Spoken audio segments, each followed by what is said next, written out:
Hi friends, welcome to cine family two. TV serial actress Nikhil social మీడియాలో చాలా యాక్టివ్గా ఉంటూ తనకు సంబంధించిన ప్రతి లేటెస్ట్ అప్డేట్స్ని ఎప్పటికప్పుడు తన ఇన్స్టాలో షేర్ చేస్తూ ఉంటారు. నిఖిల్ బిగ్ బాస్ సీజన్ 8 విన్నర్గా కూడా తనేంటో కూడా నిరూపించుకొని మంచి విజయాన్ని అందుకున్నారు. నిఖిల్ కొన్ని టీవీ షోలలో కూడా పార్టిసిపేట్ చేస్తూ సందడి చేస్తూ ఉన్నారు.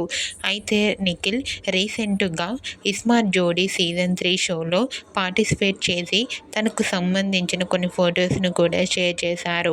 ఆ ఫొటోస్ సోషల్ మీడియాలో బాగా వైరల్ అవుతున్నాయి. ఇస్మార్ట్ జోడీ సీజన్ 3 షోలో నిఖిల్ చాలా చాలా హ్యాపీగా సరదాగా కనిపించారు. ఆ ఫొటోస్ చూసిన వారంతా హ్యాండ్సమ్ అండ్ స్టైలిష్ హీరో అంటూ కామెంట్ చేస్తున్నారు. మీకు కూడా Bigg Boss season 8 winner Nikhil real life latest photos మీకు నచ్చినట్లయితే మీ అభిప్రాయాన్ని మీ కామెంట్ రూపంలో తెలియజేస్తూ లైక్ చేయండి, షేర్ చేయండి. మరిన్ని ఇంట్రెస్టింగ్ అండ్ లేటెస్ట్ అప్డేట్స్ కోసం మా సినీ ఫ్యామిలీ 2 ఛానల్ని సబ్స్క్రైబ్ చేసుకోండి.